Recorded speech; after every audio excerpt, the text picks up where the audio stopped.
paz do Senhor Jesus, igreja. Amém, aleluia. Gente, que tempo bom, que tempo bom. O Senhor, Ele preparou esse momento para as nossas vidas. E como nós somos gratos a Deus por essa oportunidade. Pastor Lucas, muito obrigada mais uma vez. Eu estou grata demais ao Senhor e à vida de cada um dos irmãos que estão aqui nessa noite, buscando o Senhor. A palavra de Deus é fiel. Pedi, e dá-se-vos-á. Buscai e achareis. Eu quero declarar sobre a sua vida que aquilo que você está buscando vai achar você. Porque normalmente é assim que o Senhor faz, né? Deus abençoe, Gabi, Deus abençoe sua vida. Te amo em Cristo, você tem sido uma bênção, um bálsamo, viu? Quero louvar a Deus pela vida de todos os pastores e quero deixar uma palavra em agradecimento, mas de dedicação para a igreja. Não é o texto que eu vou pregar, mas eu separei aqui uma palavra para a igreja, pastor Lucas. Essa palavra é para o Senhor, viu? E para toda a igreja, para todo o rebanho que Deus lhe confiou. Se encontra na 1 de Pedro, capítulo de número 5, versículo de número 10, que diz assim: e o Deus de toda graça, que em Cristo Jesus vos chamou à sua eterna glória, depois de haverdes padecido um pouco, Ele mesmo vos aperfeiçoará, confirmará, fortificará, Ele mesmo fortalecerá. Seja a Ele o poder para todos sempre. Amém. A todos os pastores, liderança, membros da igreja, voluntários desta casa, tenham isso em mente. O mesmo Senhor que vos chamou, Ele mesmo vos aperfeiçoará, confirmará, fortalecerá. Viu? Eu quero deixar essa palavra de Deus aqui para fortalecimento, para vigor dos irmãos. E eu também queria, em um ato de gratidão, dedicar uma palavra aqui também à vida do pastor Eduardo, que é meu esposo, mas é sobretudo um profeta na minha vida, um sacerdote na minha casa. E eu não consigo me acostumar a ouvi-lo ministrar, porque todas as vezes que Deus o usa por intermédio da sua palavra, Ele é alguém que consegue nos dar, através da sua instrumentabilidade, o poder de assertividade. Eu sei que Ele não gosta muito que seja eu a pessoa que fale isso, porque fica parecendo até que eu estou rasgando seda. Mas na verdade eu sou a pessoa que tem mais autoridade para poder fazer isso, porque eu de fato posso dar um testemunho de quem Ele é quando Ele não está aqui. E então poder assisti-lo, ouvi-lo e receber dele, e perceber que 20 anos de convivência não puderam fazer com que a intimidade roubasse a honra do ministério que o Senhor te confiou, é para mim uma alegria, mesmo que você fique um pouco constrangido com essas palavras. Eu quero dedicar para a sua vida aquilo que eu vejo na condição de quem ouve a palavra quando está sendo ministrada, na hora que você está pregando. Eu imagino que se você pertencesse aos tempos bíblicos, exceto por uma coisa, você não seria tão semelhante ao Apolo que Paulo menciona. Só por uma coisa, qual? Ele não era batizado no Espírito Santo com fogo, na evidência do falar de outras línguas. E você o é, mas todo o restante eu percebo como isso é uma verdade hoje, quando ouvimos você ministrar. Chegou a Éfeso um judeu chamado Apolo, natural de Alexandria, homem eloquente e poderoso nas escrituras. Ele era instruído no caminho do Senhor e fervoroso de espírito. Falava e ensinava diligentemente as coisas concernentes a Jesus. Verso 26. Ele começou a falar ousadamente na sinagoga. Quando o ouviram Priscila e Áquila, levaram-no consigo. Esse é um outro privilégio que só eu tenho, de quando o culto acabar poder te levar comigo. E declararam com mais precisão o caminho de Deus. Foi o que ele provocou na vida deles depois de tê-lo ouvido. E querendo ele passar a Acaia, animaram-no os irmãos e escreveram aos discípulos que o recebessem. Tendo chegado, ajudou muito pela graça daqueles que o criam.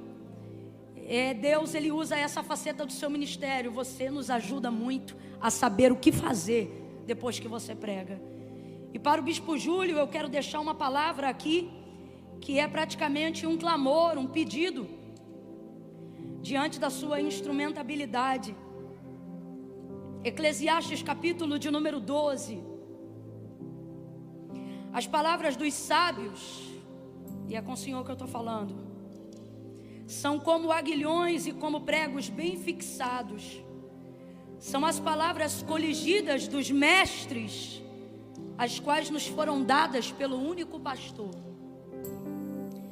Demais disto, filho meu, atenta, não há limites para fazer livros. Bispo Júlio, por favor, escreva mais. Por mais que isso seja o que disse o proverbista: o muito estudar é enfado da carne, mas não tem a sua vida como preciosa. Mas por causa do tanto que nos acrescentou hoje aqui em tanta sabedoria, por favor, escreva mais. Nós precisamos da sua vida.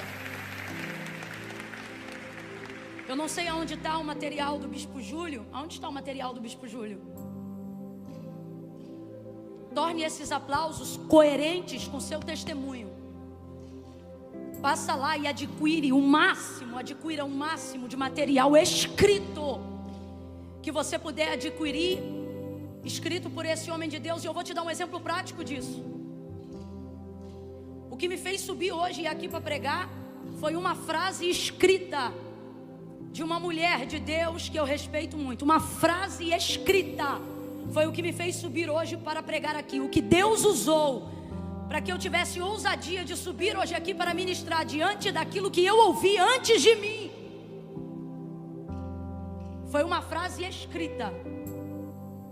Não foi o que o pastor Eduardo pregou que me deu ânimo para subir aqui. Pelo contrário, quanto mais ele pregava, mais eu dizia: eu não vou subir para falar nada. Não foi o que o Bispo Júlio pregou. Quanto mais ele pregava, mais eu dizia: vou fingir um arrebatamento de sentidos. Eu não tenho mais nada, não vou. Tanta graça, tanta sabedoria, tanta revelação, tanto transbordar de Deus. E não é porque eu não tenho vontade, não é porque eu não gosto de ministrar, pelo contrário. Mas é porque diante da envergadura daquilo que nos foi confiado aqui essa noite, eu de verdade, na minha humanidade, na minha pequenez, começo a ser provada pela minha consciência. E vejo que, penso que não tenho o suficiente, porque num culto como esse, gente, quem está me ouvindo, diga amém. Num culto como esse, depois de ouvir o que a gente ouviu, debaixo de uma atmosfera como essa, de verdade, se você tivesse que estar aqui agora no meu lugar, sua consciência também o provaria, dizendo assim: vai acrescentar o quê? Sua consciência não faz isso comigo, porque você me vê melhor do que de fato eu sou, mas eu não sou tão boa quanto você pensa. Então por isso que eu não estou falando para você lidar com a minha, estou falando para você lidar com a sua. Troque agora de lugar, suba aqui, pregue e termine essa noite de domingo. Vem! Não, vem! Vem! Se a gente tem um nível de consciência razoável, falta em nós um pouco dessa ousadia de dizer: eu tenho a acrescentar. Eu não consegui me ver assim nessa noite. Existem noites que me sobra essa ousadia. Eu digo: eu acho que hoje eu posso acrescentar. Mas num culto como esse, você é desafiado a pensar: o que mais eu posso acrescentar? E por que eu estou te falando para adquirir material escrito? Porque as duas maiores viradas da minha vida aconteceram por causa de um material escrito, todo ele baseado na palavra de Deus. Hoje o que me fez subir aqui foi uma frase não falada, uma frase escrita de uma mulher de Deus que eu ouvi um dia, e ela disse e escreveu assim: eu não posso ficar paralisada por causa da grandeza de quem me ouve. Eu preciso me mover por causa da grandeza de quem me usa. Eu falei: Deus, é crendo nisso que eu vou subir hoje ali. Porque se fosse pela grandeza de quem me ouve, eu pegava essa primeira cortina preta que apareceu e eu sumia. Mas por causa da grandeza de quem eu creio, que é quem usou o bispo, que é quem usou o Eduardo, que é quem usa o pastor Lucas, que é quem usa o Arthur, os ministros, os adoradores, os instrumentistas, eu preciso crer de igual forma. Quem está crendo comigo, diga amém. Aleluia. Agora eu já nem quero mais te dar oportunidade. Quem vai pregar sou eu mesmo. Já me edificou a fé, já me animou a alma. Você está entendendo? Então quando o culto acabar, vai lá no material do homem de Deus e adquira um material escrito, porque o nosso pedido hoje, bispo, é: não se enfade, por mais cansaço que gere o escrever livros, nós precisamos daquilo que Deus tem transbordado na sua vida. Agora sim, abra comigo a sua Bíblia no Evangelho de Jesus, segundo escreveu João. Evangelho de Jesus, segundo escreveu João. Ontem foi capítulo 21, né? Hoje nós vamos voltar, será capítulo 19. Evangelho de Jesus, segundo escreveu João, capítulo de número 19. Deus tem nos conduzido aqui ao entendimento, irmãos, de princípios e de como a palavra de Deus deve ser amada por nós, reverenciada por nós, de como nós devemos dedicar-nos à leitura dessa palavra, de como nós devemos debruçar sobre essa palavra, crer nessa palavra, viver de acordo, não com as circunstâncias, mas com o que a palavra diz ao nosso respeito.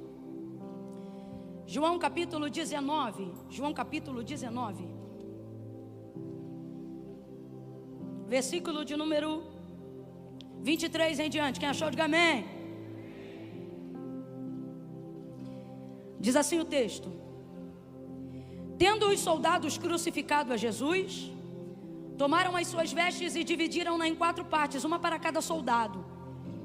Tomaram também a túnica, que era toda sem costura, tecida numa peça só, de alto a baixo. E disseram uns aos outros: não a rasguemos, mas lancemos sorte sobre ela para ver de quem será. E isto aconteceu para que se cumprisse a Escritura.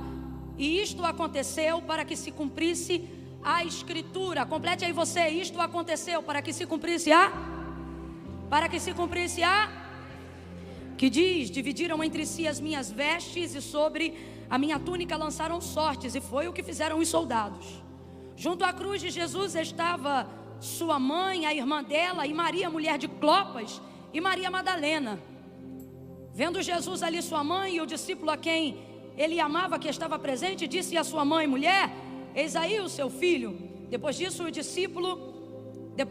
ao discípulo: eis aí a tua mãe. Dessa hora em diante, o discípulo passou a recebê-la na sua casa.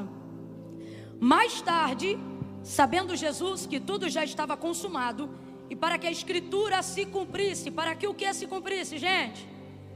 O que, gente? Ele disse: tenho sede.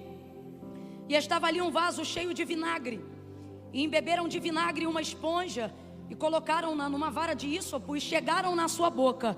Quando Jesus recebeu o vinagre, ele disse: está consumado. E inclinando a cabeça, entregou o Espírito. Como era o dia da preparação, os judeus, para que os corpos não ficassem na cruz durante o sábado, porque este sábado era um grande dia, rogaram-lhe a Pilatos que fossem quebradas as pernas e que fossem tirados os crucificados de lá. Mas chegando-se a Jesus, vendo-o já morto, não lhe quebraram as pernas. Contudo, um dos soldados transpassou-lhe o lado com uma lança, e imediatamente saiu sangue e água. E aquele que viu isto testificou que o seu testemunho é verdadeiro. E ele sabe que é verdade o que diz, para que também vós o creiais, que estas coisas aconteceram, para que se cumprisse a Escritura, que dizia: nenhum dos seus ossos poderá ser quebrado. E como diz outra Escritura: olharão para aquele a quem transpassaram. Complete só mais uma vez para mim o verso 36, por favor. E estas coisas aconteceram para que se cumprisse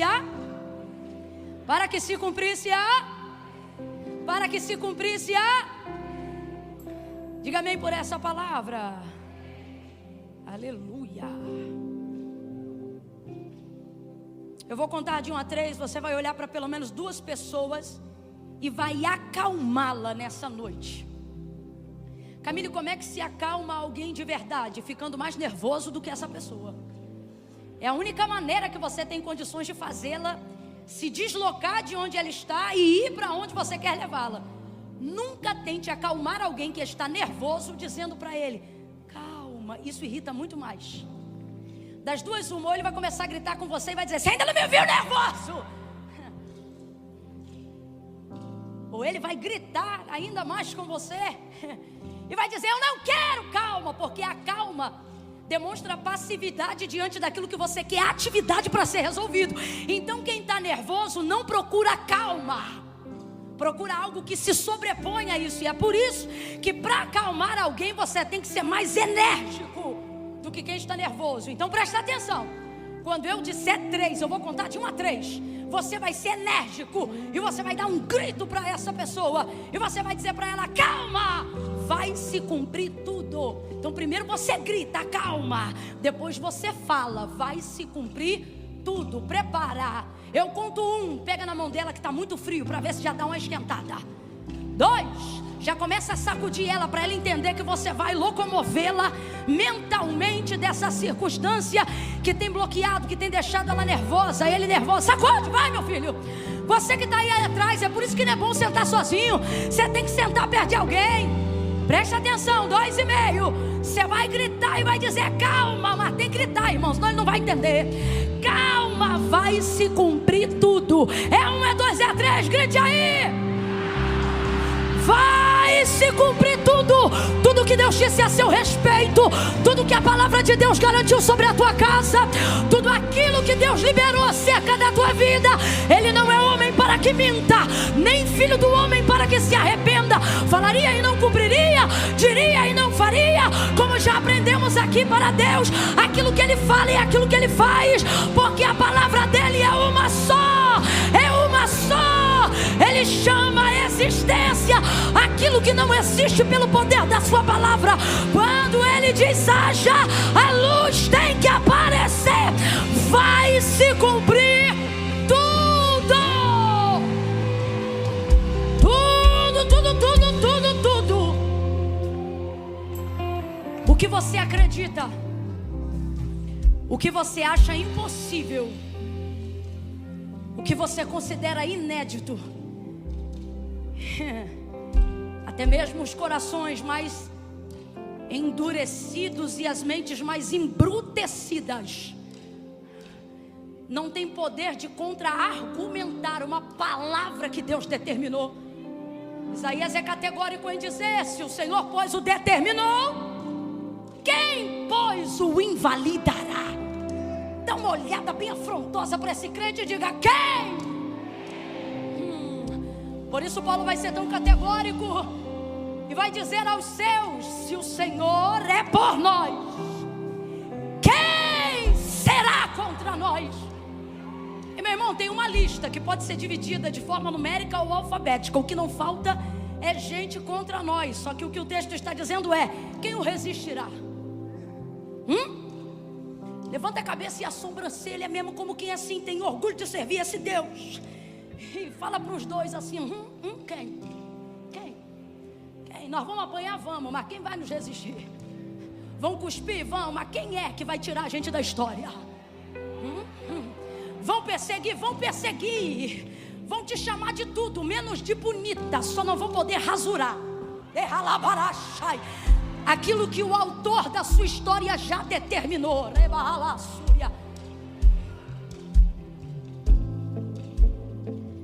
A palavra de Deus é perfeita. Não sou eu que estou falando isso, é o próprio Salmo que reverencia a palavra. Já foi falado sobre ele aqui, Salmo de número 119. Não é à toa que esse Salmo acabou sendo o Salmo mais extenso do compêndio do livro dos Salmos. É porque Davi decidiu dedicar-se a falar da palavra, a honrar a palavra. E ela é fonte inesgotável. Ela não cessa, ela não passa. O texto também é categórico em afirmar acerca dela: céus e terras passarão, mas as minhas jamais hão de passar, jamais. Tudo que Deus disse a seu respeito se cumprirá. Esteja apenas posicionado onde a palavra quer te levar, para que ela continue a fazer o desdobramento daquilo que ela te garantiu. A gente vai ver isso aqui no texto de João, baseado no próprio Cristo, no próprio Filho de Deus. E não teria exemplo melhor para crermos nisto nesta noite. Porque João, quando vai fazer a biografia de Cristo, diferente de todos os outros evangelistas, ele vai fazer a biografia de Cristo não partindo da existência da sua natureza humana no ventre de Maria. Já percebeu?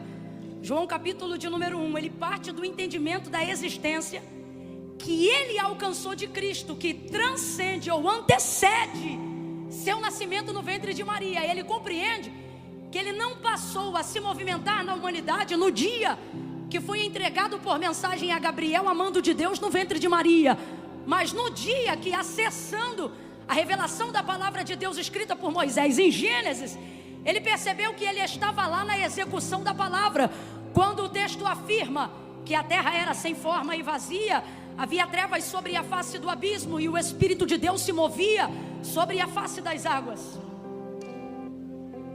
E disse Deus: haja luz. E houve luz. E disse o que? Deus, haja. O que foi que Deus liberou para que se manifestasse? Luz. E ele fez isso a partir de que movimento? Movimento espiritual? Não. Movimento falado. Verbo, palavra. É algo tão forte, que deve merecer um pouquinho da nossa atenção. Porque quando você para observar Gênesis e você vê a manifestação de tudo aquilo que existe e de tudo que há, você vai ver a consolidação daquilo que eu estou falando pela boca ou pela escrita do autor da carta aos Hebreus, quando ele diz assim: porque céus e terra, tudo que existe e tudo que há, não foi feito por prova aparente do que se vê, mas antes foram criados pelo poder da sua palavra. Então tudo aquilo que nós vemos como material, como físico e como real que está diante de nós, na verdade só puderam ser criados por causa da palavra que Deus liberou. Por isso este mesmo autor vai falar que nós também temos esse poder de trazer à realidade aquilo que se manifesta por uma palavra de fé, dizendo: porque a fé vem pelo ouvir e o ouvir da palavra de Deus. Então, quando crendo que a palavra de Deus é o firme fundamento, a mais concreta estrutura no mundo espiritual, capaz de tornar tangível a realidade da vida do homem, quando cremos nisto, não há absolutamente nada que não possamos acessar, não há absolutamente nada do que possamos não fazer. Você se torna capaz de tudo. Só há um pequeno problema que tem impedido a gente de acessar tudo que a gente quer e receber tudo aquilo que a gente acredita. A gente começa a acreditar que Deus depende da nossa fé para ter poder de fazer as coisas que Ele faz. E a fé não dá para Deus poder para fazer o que Ele faz. A fé me dá poder de receber aquilo que, crendo eu ou não, Deus pode fazer. Então vou falar de novo. A minha fé não dá para Deus o poder dele fazer nada. Se eu creio, Deus pode. Quando eu não creio, Ele continua sendo poderoso, todo poderoso. Quem está entendendo até aqui, diga amém. Então, Camila, porque a palavra de Deus diz que é necessário que todo aquele que se aproxima dele, de Deus, creia que Ele existe e que Ele é galardoador daqueles que o buscam. Isso não é para Ele ter poder de fazer o que eu quero, isso é para eu ter poder de receber o que Ele pode fazer. Quem entendeu, diga amém. Não sou eu que estou falando isso, é um princípio da palavra de Deus que me leva a agir com essa fé correta. Essa fé é a fé correta. Que fé é essa? É a fé que não sente para pedir, é a fé que não sente para fazer, é a fé que manifesta o que a palavra diz, independente do que a consciência acha. É a fé que manifesta o que a palavra de Deus diz, independente se eu estou tomando Rivotril ou não. É a fé do que a palavra de Deus declara, mesmo quando as circunstâncias reais da minha vida são totalmente contrárias à bênção da prosperidade, à bênção da família, à bênção da produtividade.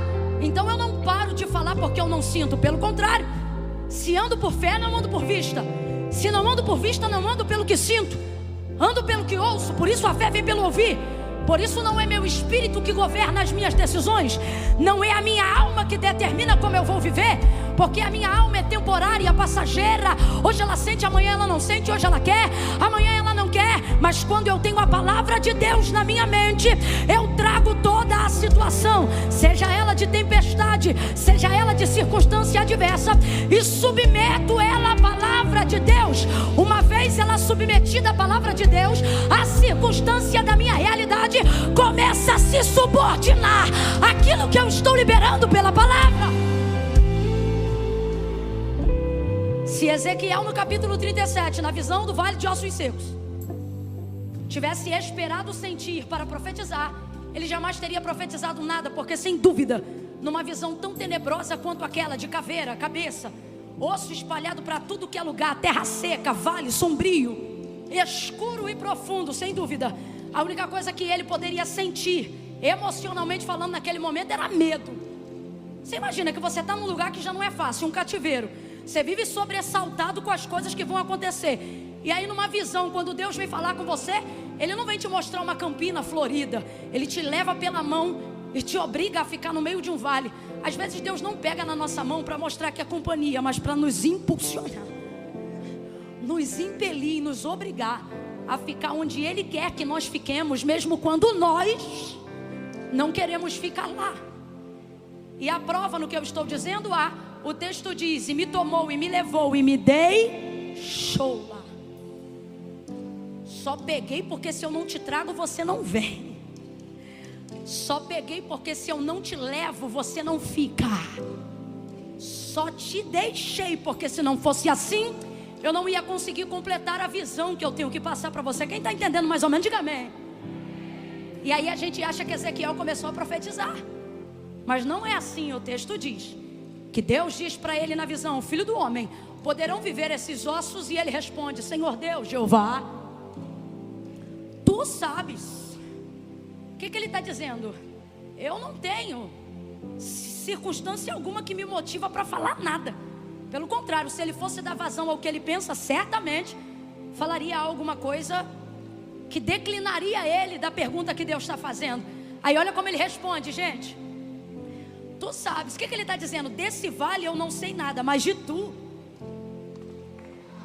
Oh meu Deus, nos faça alcançar a realidade desse pensamento. Nos faça alcançar a certeza dessa maneira de pensar. Não vamos emitir opinião sobre as circunstâncias que não temos domínio. Será que vai ser curado? Será que não vai ser curado? Será que a porta vai se abrir esse ano? Será que ela vai se fechar? O que mais nos aguarda no governo brasileiro no ano de 2023? Eu não quero ir para a internet guardar, ou melhor, manifestar opinião sobre cenários de incerteza, mas eu posso, num cenário de incerteza, Arthur, manifestar o que eu sei sobre Deus, o que Deus faz num cenário de incerteza. E foi isso que Ezequiel fez quando ele disse: Senhor Deus, Jeová, tu sabes. Ele está dizendo: acerca deste vale eu não tenho o que falar, mas eu sei que tu podes fazer o que tu queres, na hora que tu queres, do jeito que tu queres, na maneira como quiseres. E eu estou aqui. Estou aqui e eu não sirvo o vale, eu sirvo o Senhor. Estou aqui, se tu me trouxeste para esse cenário, é porque o Senhor quer me comunicar alguma coisa. E aí Deus, que não teria problema, porque eu quero que você saiba que nós cremos que eles são um só. Deus disse assim para Ezequiel: então profetiza. E a impressão que a gente tem é que Ezequiel começou a profetizar. Fala a verdade, a maioria das vezes que esse texto está diante de você, a primeira impressão que você tem é essa: é que quando Deus fala para Ezequiel, então profetiza, ele começou a profetizar, como se aquelas palavras tivessem vindo dele, como se a fé dele tivesse movido e tornado-se um nascedouro daquelas palavras. Olha como Ezequiel tem fé. Olha como Ezequiel profetiza. E ele começa a profetizar, e a profecia é tremenda. Ele diz: vento dos quatro cantos. E a gente que era profeta até essa hora nem sabia que tinha autoridade para dar ordem a vento. Vento dos quatro cantos, ouvi a palavra de Deus, sopra sobre este vale. E é daí para frente, irmão, é uma coisa mais poderosa do que outra, é uma revelação mais grandiosa do que outra. Só que nada disso saiu da cabeça de Ezequiel, apesar dele ser o profeta. Tudo isso saiu de Deus. Quando Deus disse a Ezequiel: profetiza, ele não começou a profetizar, ele continuou calado. Porque profeta de verdade não fala o que sente, tampouco fala o que quer falar. quanto mais verdadeiro é um profeta, sabe como você afere o nível de verdade de um profeta? O quanto ele é fiel a repetir o que Deus já disse. E entenda, não tem glamour no exercício da profecia de Ezequiel 37 não. O que tem aqui é ouvidos atentos para conseguir reproduzir com fidelidade o que Deus falou. Ele não começou a profetizar ermo. Foi Deus que disse para ele: diga-lhe assim, filho do homem. E ele começou a dizer aquilo que Deus dizia. E Deus dizia para ele: vento dos quatro cantos. Então ele repetia: vento dos quatro cantos. E ele dizia: sopra sobre este vale. E Ezequiel repetia: sopra sobre este vale. Diga aí, Ezequiel. E Deus dizia: ossos secos, ouçam a palavra do Senhor. E Ezequiel repetia. Completa para mim, por favor. Ezequiel apenas, sem glamour, vamos lá. Ezequiel apenas, ele somente, esse texto colocou ele no texto áureo dos profetas no Antigo Testamento, mas na verdade o que lhe colocou neste lugar foi a capacidade de repetir com fidelidade uma palavra que foi liberada para ele. O que você espera não vem rodando debaixo de uma nuvem. A manifestação do que você quer ver não é com óleo sendo derramado pelas paredes. Eu não estou dizendo que Deus não faz. Eu só estou dizendo que não se mudam circunstâncias esperando que o sobrenatural se naturalize. Agora, se você tiver capacidade de repetir, se você consegue contrariar as circunstâncias da sua realidade e apenas reproduzir o que um dia você ouviu, repetir aquilo que a palavra de Deus diz a seu respeito, não há absolutamente nada que possa te reter. Não há absolutamente nenhuma realidade que não seja transformada pelo poder da palavra de Deus. Porque aí não é sobre enfrentarem você, é sobre tentarem combater aquela que é martelo que esmiuça a penha, aquela que penetra até a divisão da alma e do espírito, juntas e medula, e é aprovada para discernir os pensamentos e as intenções do coração. O Senhor está dizendo: se você crê na minha palavra, aprenda a reproduzir a minha palavra, aprenda a repetir a minha palavra, aprenda a orar a minha palavra, aprenda a cantar a minha palavra, e não haverá realidade, por mais tenebrosa que seja, que não seja alterada pelo poder daquela que esmaga, esmiuça, penetra, entra, transforma, ela move, ela comove, ela remove, ela desenvolve. A palavra de Deus vai entrar. E se o Senhor determinou, quem pôs o invalidará. O vale de ossos secos se torna um QG, quartel-general. Porque a palavra se moveu, os ossos se moveram. Porque a palavra se moveu, o vento se moveu. Você quer esperar primeiro mover para depois haver manifestação de palavra? Porque você acha que a palavra só tem o poder que ela tem se você sentir que ela tem, ou que é propício ao ambiente para falar dela. Mas a maior prova disso está em Gênesis 1, onde a gente começou, e eu já saio para a gente fechar em João 19. No princípio a terra era sem forma e vazia, havia trevas sobre a face do abismo, o Espírito de Deus se movia sobre a face das águas. Gente, sem forma e vazia, presta atenção. E o Espírito de não é o espírito das trevas, não é o espírito do escuro, não é o espírito do abismo, não é o espírito do vazio, da incerteza. O texto é claro: quem está se movendo sobre a face das águas que estão no abismo, onde há escuridão, é o espírito de...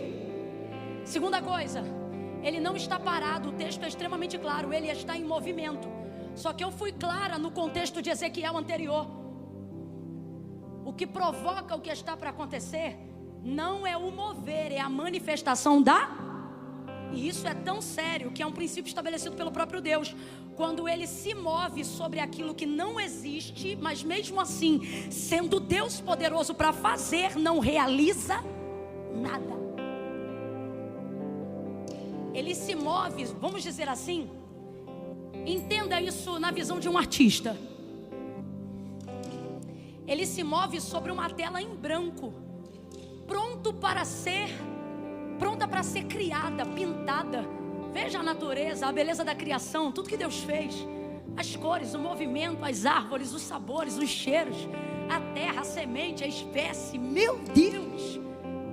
Os animais, a beleza das suas penas, dos seus penachos, a variação das suas cores, a cintilância da sua beleza. Esquece. Imagina alguém com uma capacidade criativa, que na verdade não tem capacidade criativa, ele é a própria criatividade, a própria sabedoria, a própria manifestação do querer e do fazer, do realizar, do efetuar. Então veja, a terra que ele já planejou fazer alguma coisa, está debaixo dele, sob o seu mover. O texto diz que o Espírito de Deus vamos lá, o texto diz que o Espírito de Deus move sobre a face das águas. Mas diga para mim, o mover de Deus, mesmo sendo de Deus, eu estou deixando claro que o mover é eu não quero que vocês achem que eu sou contra o mover de Deus. O mover é uma bênção. Coisa boa é quando Deus move. Mas é claro o que eu vou dizer agora. Deus está se movendo, mas me diga, o que ele está fazendo para a terra? O que ele está chamando à existência enquanto ele se move? O que é que passa a existir depois do seu mover? Nada. O texto não apresenta criação, revelação e nem manifestação alguma de existência, somente no mover. Agora, o versículo de número 2 acaba com tudo, meu irmão. Quando o texto diz assim, ele abre a narrativa assim, ó. E disse. Meu Deus! E disse e falou. É isso.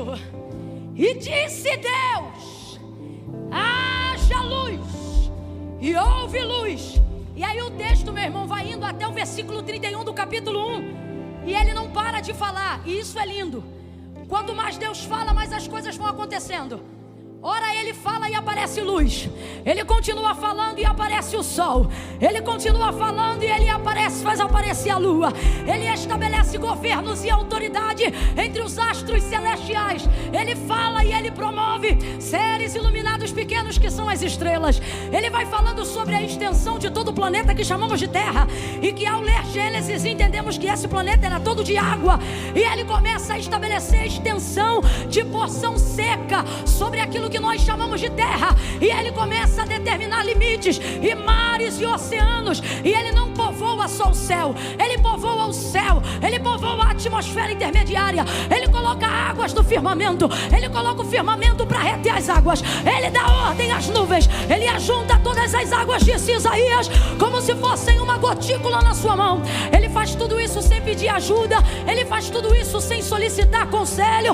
Ele vai criando relva, animais domésticos, selváticos. Todo o ecossistema que chamamos de vida está no controle da palma da mão e da ciência de Deus. Ele coloca tudo em equilíbrio, ele coloca tudo em harmonia. E ele vai criando, criando, criando. E como que ele cria? Ele chama empreiteira, ele chama construtora, ele chama os anjos? Não, ele vai criando. E Moisés diz que ele cria assim. E disse Deus, e disse Deus, e disse Deus, e falou, e falou, e falou. Tá de mão abaixada, porque se eu fosse você eu já recebia com as duas.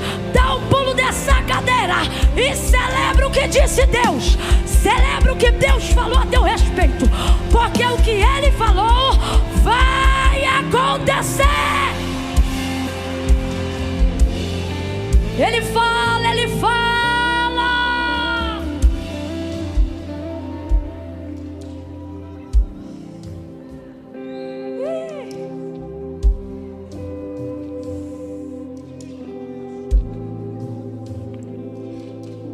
Sabe quando a gente está governado pela voz de Deus e alguém libera uma palavra pra gente que já é crente, e aí a pessoa diz assim: vai acontecer tal e tal coisa na sua vida. Quando a gente é crente mesmo, a primeira coisa que a gente pergunta é assim: Deus falou? Como quem diz assim: se Deus falou, eu nem vou discutir isso com você. Agora eu quero saber se Deus falou. Porque Deus não tem compromisso, irmãos, com o meu carisma, com o brilho dos meus olhos. Deus não tem compromisso. Por mais que você Imagine que seu relacionamento com Deus te colocou num status de perfeição. A verdade é que Deus não tem comprometimento em corresponder suas expectativas humanas. Por mais que Ele faça isso, quando Ele faz isso por obra, a graça do Espírito Santo, que intercede por você com gemidos inexprimíveis. E que no nome de Jesus, na sua oração, ao conectar-se com Deus, o sangue de Jesus te cobre e você recebe ousadia para entrar no Santo Santo. E faz nisso com que Deus ouça a sua petição, não por amor a você, mas por amor de Jesus. Eu estava ouvindo, fala aí o nome dele de novo que eu esqueço, Luiz Pujúlio, que eu não sei pronunciar bonito igual o senhor. Aquele moço que eu falei da entrevista de hoje mais cedo, é John MacArthur, é mais ou menos assim. E ele estava dando uma entrevista sensacional, onde ele disse que se não fosse Jesus, e se todas as vezes que Deus, ao olhar para nós, e quando eu digo olhar, não é que você não esteja no olhar de Deus, quando Ele decide dar atenção ao que você está falando, todas as vezes que Ele olhasse para nós, se não fosse o sangue de Jesus no madeiro, Ele veria em nós a personificação humana e material de toda a rebelião, de toda a afronta. Um grande pregador do século XVIII, Edward, vai pregar uma mensagem de arrependimento, do qual ficou conhecida porque os pecadores arrependidos daquela manhã dominical se agarravam às colunas do templo e gemiam sentindo os seus pecados. E eu ouvi certa feita a dublagem escrita dessa mensagem, e me impressionou quando ele pregando, e alguém escreveu e por isso eu pude ouvir, ele disse: seríamos puxados para o inferno como um pêndulo de aço atraído por um imã, se não fosse o sangue de Jesus no Calvário. Vir à igreja melhora a forma como você deve se comunicar com Deus, mas não tem o poder de apagar o seu histórico de natureza caída até aqui. Por isso a importância do que o pastor Eduardo pregou sobre não se distanciar de Jerusalém.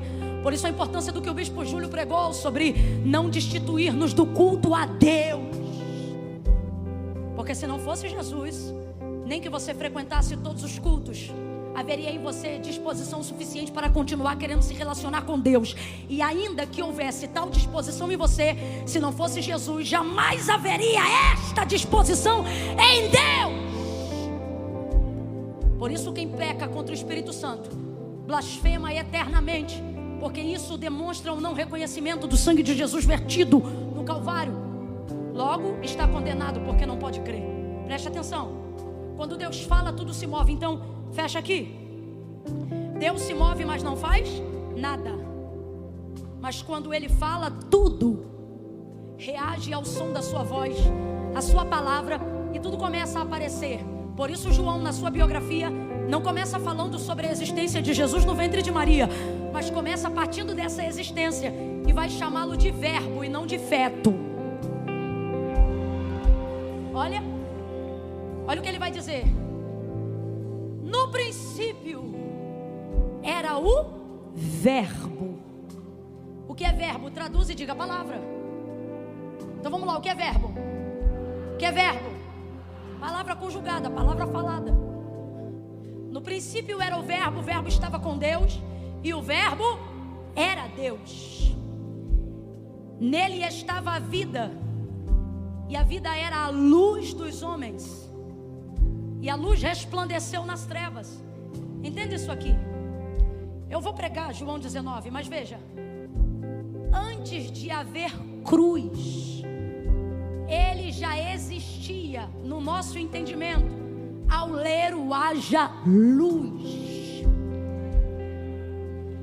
Antes da cruz, ele já era a revelação perfeita de Deus. Você tem que parar com essa mania de achar que Jesus é o plano B de Deus, que não deu certo por causa do pecado de Adão e Eva. A palavra de Deus é clara em dizer que o Cordeiro já estava preparado antes da fundação do mundo. Se o Cordeiro já estava preparado antes da fundação do mundo, o pecado de Adão e Eva não mudou o plano original de Deus.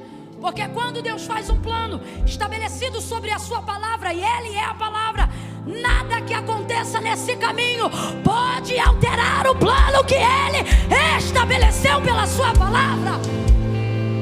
Senão Ele seria suscetível suscetível ao tempo como nós somos, ele seria suscetível a problemas de chuva, de pneu furado e etc.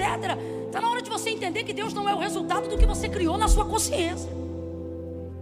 Está na hora de você entender que Deus está acima da sua capacidade de compreensão e mesmo assim ser adorador dele. Antes da fundação do mundo, esse cordeiro já estava preparado. Então antes da cruz ele já existia no haja luz. Ele estava ali. Paulo vai escrever aos Gálatas e ele vai dizer que Cristo pregou para Abraão, reconheceu Abraão. E eu sei que Paulo não está doido, apesar disso parecer loucura, porque Jesus disse, sendo interrogado pelos fariseus, que não reconheciam que ele era o verbo vivo feito em carne, que não reconheciam que ele era a manifestação do querer e da palavra de Deus. Ele disse aos fariseus: vocês dizem que são filhos de Abraão. Olha o escândalo. Mas Abraão me viu no meu dia e me glorificou. E aí eles ficam loucos. Eles dizem: tu não tem nem 50 anos e dizes que Abraão te viu? Está falando sobre a revelação dele em todo o Antigo Testamento, sobre a sua revelação em sua palavra. Tudo se move por ele. A palavra de Deus é clara sobre ele, sobre Jesus. Sem ele, nada do que foi feito se fez. Aí João vem. No princípio era o verbo estava com Deus e o verbo era Deus. Ele é a manifestação de sua palavra. Não é jargão de pregador quando ele ministrando diz: em verdade vos digo. Não é.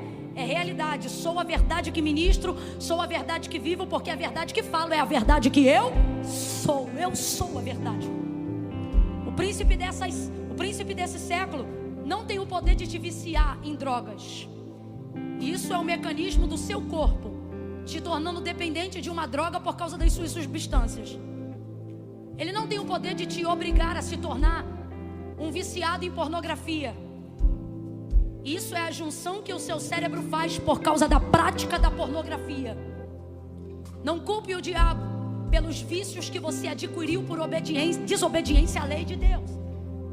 A autoridade que foi dada ao diabo, ao príncipe deste século, neste mundo, não é que eu me torne marionete em suas mãos. Satanás não precisa de trevas profundas e sombrias, como vícios semelhantes a esses que eu falei, para poder deixar o homem distante do conhecimento da verdade que liberta, que transforma, que move, que faz todas essas coisas que estamos pregando hoje aqui. Ele só precisa cegar o entendimento. As trevas mais profundas que um homem pode conhecer não são as obras da malignidade, não são os rituais que acontecem de portas fechadas, não é o sangue que é derramado de animais, nada disso. As trevas mais densas estão em uma mente que não acessou o conhecimento de quem é Deus.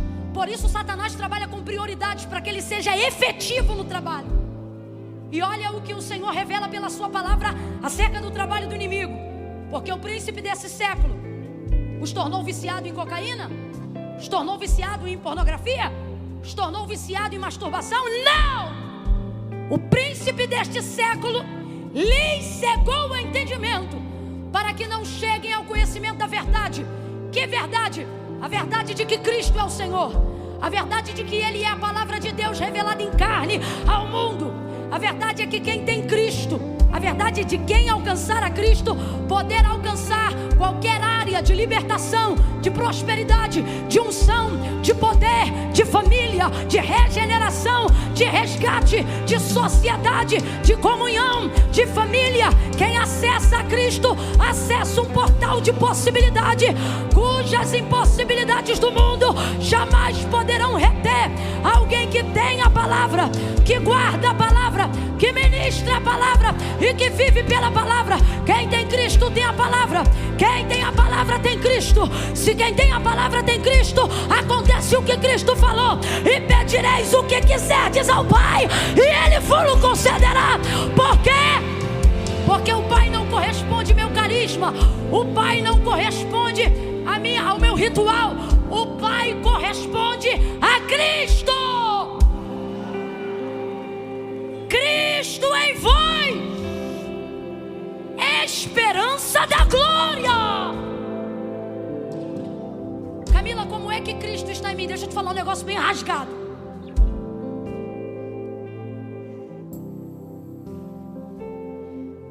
Cristo não está em você quando você está cantando. Cristo não está em mim porque eu estou pregando. Se fosse por poder de eloquência, Cristo estaria em cada fariseu. Foi o próprio Jesus que disse assim acerca dos fariseus: quem fizer o que eles mandam vai entrar no reino do céu. Porque os fariseus não pregavam errado. Não. Os fariseus eram defensores da lei. Mas por que eles eram tão devassos ante o olhar de Cristo? Porque eles eram hipócritas. Falavam o que não viviam. Mais do que isso, impunham regras para que o homem acessasse a lei. O problema dos homens que têm acesso à lei é quando eles querem criar regras para que outros homens acessem a lei que eles conheceram sem regras. Eu não sou contra a regra. Regra é um conjunto de normas que ajuda a sociedade a ter harmonia e poder de convivência. Sem regras, o mundo não conheceria liberdade, apenas libertinagem. Sem regras, o mundo não teria libertação, apenas anarquia. E anarquia não leva à harmonia da sociedade. A anarquia leva ao caos. Quem está comigo ainda, diga amém. Então eu quero deixar claro que eu não sou contra um conjunto de regras para proteger um princípio. O problema é que os fariseus começaram a valorizar mais a regra do que a lei. Por exemplo, só um exemplo. Jesus curou no sábado, amém ou não amém? O que a lei dizia sobre o sábado? Descanso. Só que a lei respalda a lei. O nome disso é legislação. Escute isso. Jesus curou um homem no sábado. Um homem que todos conheciam com uma deficiência crônica, que jamais poderia ser curada se não fosse um milagre. Quem ainda está comigo, diga amém. Aí os fariseus ficam empolvorosos com aquilo e dizem assim para ele: está errado porque você curou no sábado. Como é que você vai ser o filho de Deus se você está descumprindo a lei? Porque a lei era de quem? Ou melhor, a lei é de quem? De quem, gente? Como pode o filho dizer que vem em nome do pai e descumpre o que o pai fala? Aí Jesus vai responder assim para eles: quando a ovelha, que representava moeda de troca e de dinheiro naquela época e patrimônio, quando a ovelha de vocês cai num poço, vocês não esperam passar o sábado para resgatar a ovelha. E por que vocês fazem isso? Porque a lei respaldava que a vida é maior do que a lei. Aí ele diz: a ovelha do poço vocês tiram, porque a vida financeira de vocês é maior do que tudo. Na cabeça dos fariseus. Agora vocês querem dizer que eu estou fazendo errado porque eu estou curando esta vida? Essa vida vale mais que o mundo inteiro. Essa vida é mais preciosa do que uma ovelha. E Jesus não é o primeiro a dizer isso não. Davi já sabia que o homem era o pináculo da criação de Deus. Salmo de número 8: pouco menor do que os anjos o fizeste, mas de glória o vestiste e o coroaste. Aí ele diz: porque eu salvei essa vida no sábado. Vocês dizem que eu quebrei o sábado? Não, são vocês que quebram a lei, fazendo a regra ser maior do que a lei quando é conveniente para vocês. Hipócrita, a lei determina que a vida é maior do que o sábado. Então responda para mim: quando Jesus quebrou a lei? Nunca! Nunca! Camilo, o que você está dizendo não sou eu, é Deus te dando uma garantia. Se você for fiel em cumprir a minha palavra com a sua vida, não haverá nada que a minha palavra não realize por você. A minha palavra vai colocar para você no lugar o que está fora. A minha palavra vai manifestar o que você no pensamento mais positivo não poderia manifestar. A minha palavra vai te dar capacidade para curar doenças. A minha palavra também te dá capacidade para ser curado das doenças que você tem. A minha palavra também te dá autonomia e liberdade para não se tornar dependente dos homens e do seu processo de escravidão. Conhecereis a minha palavra, conhecereis a verdade, e a verdade vos libertará. está dizendo: na minha palavra está a liberdade que você procura, na minha palavra está a autoridade que você procura, na minha palavra está a paz que você procura, na minha palavra está o que tua alma deseja, na minha palavra está as respostas que a tua mente faz às perguntas, na minha palavra tem o que você precisa, na hora que você precisa, do jeito que você precisa. Moisés disse para ele: quando eu chegar lá, quem eu digo que me enviou? Ele responde: diga que o eu sou te enviou a eles. Quem sou eu? O Deus de aliança, Deus de Abraão, Deus de Isaac, Deus de Jacó. Camila, o que isso tem a ver? Eles vão lembrar que eu sou Deus que cumpre a minha palavra, Deus de Abraão, Deus que faz promessa, Deus de Isaac, Deus que cumpre o que promete, Deus de Jacó, Deus que dá manutenção e sustentabilidade para tudo que ele já falou. Eu sou, Moisés, eu sou. Você não vai saber quem eu sou numa conversa de uma hora de sarça. Sai daqui e vai cumprir a minha palavra, sai daqui e vai libertar o meu povo. Aí você vai ver quem eu sou. Eu sou sapato que não acaba, eu sou roupa que não desgasta, eu sou coluna de fogo à noite, eu sou nuvem ao redor do arraial durante o dia, eu sou água que sai da rocha, eu sou o que você precisar que eu seja, na hora que você precisar que eu seja. Desde que você saiba que eu sou a palavra que te enviou. Eu sou. Creia em mim, crendo no que eu digo. Senta que eu vou falar umas 3 coisas. Ai, Camila, é que eu estou cansada, eu quero ir embora. Mover não traz transformação, mas palavra traz. 5 minutos lá fora não mudam nada, mas aqui dentro podem alterar até 5 anos da sua vida.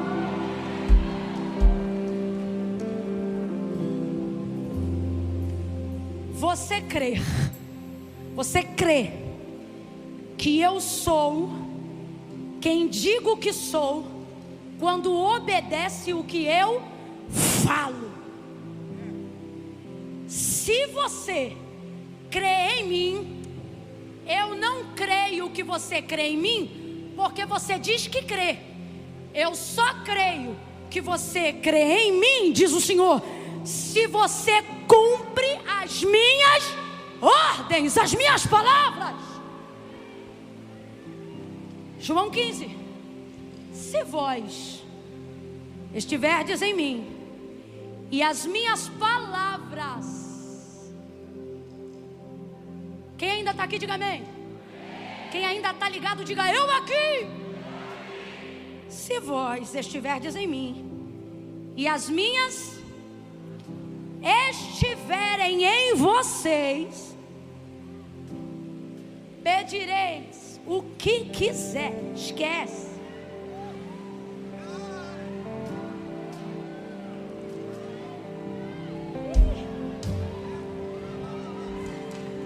Tem gente que acha que precisa ter a fé de uma montanha para abrir caminho numa fazenda de mostarda. Mas é o contrário. Se a tua fé, ou seja, não é o tanto que você sabe da palavra, é o quanto você é capaz de cumprir diante do que você sabe. Não é sobre saber muito, é sobre praticar o máximo do que eu sei, do que eu compreendo. Quem está entendendo, diga amém. Não é a montanha que se move, perdão, não é a mostarda que se move. Se a tua fé for do tamanho de um grão de mostarda, quem é que vai se mover? A montanha. Mova montanhas essa semana. Mova crenças limitantes da sua mente através da leitura do texto sagrado, através da verbalização do texto sagrado. Mova a síndrome do pânico em sua vida em obediência. Ande pela casa com a única luz que pode ficar acesa para você ter um pouco de paz para dormir. Não tem problema, pode deixar a luz acesa, mas mova a palavra no meio daquela penumbra. E por mais medo que você tenha, nem que seja debaixo de uma coberta, sentindo o pavor do espanto noturno, comece ali embaixo, mesmo que seja diante de uma leve chama de vela, e profetize. Libere a palavra na tua casa, libere a palavra na tua circunstância. Comece a liberar. Camila, eu não sinto de falar nada. Que bom, é sinal que você está limpo e puro para ler com fidelidade o que está escrito. E entra por aquela penumbra dizendo: aquele que habita no esconderijo do Altíssimo, a sombra do Onipotente descansará. Direi do Senhor, Ele é o meu Deus, o meu refúgio, a minha fortaleza. Camila, eu estou debaixo de uma coberta. Não importa quem eu estou, eu vou declarar quem Ele é. Direi do Senhor, Ele é. Ele é o meu Deus, o meu refúgio, a minha fortaleza, e nele eu confiarei. Declare quem Ele é, não como você está. E a palavra de Deus vai cumprir.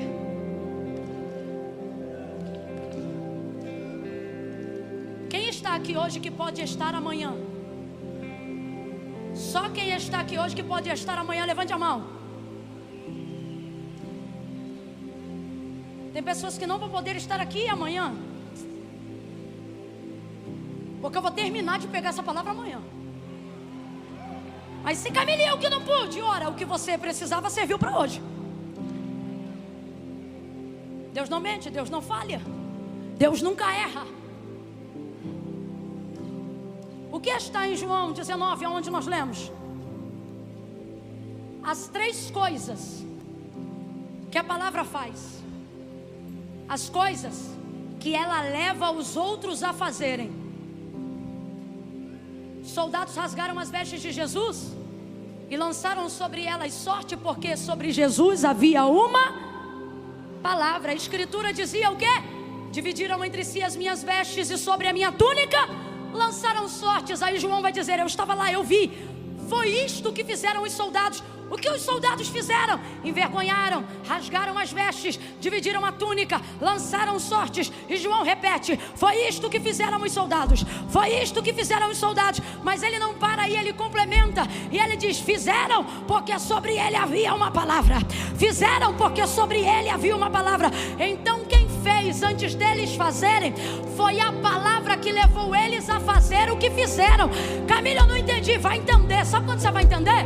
Quando Jesus, no ato da crucificação, vai olhar especificamente para esses soldados e vai dizer: Pai, perdoa-lhes, porque eles não sabem o que fazem. Mas eu sei que palavra está sobre mim. Eu me lembro que Isaías, quando eu ainda não existia no ventre de Maria, ele liberou sobre mim essa palavra. Dividiram entre si as minhas vestes e sobre a minha túnica lançaram sortes. Então, Pai, perdoa-lhes esses pecados, porque eles não sabem que fazem, mas eu sei porque fazem.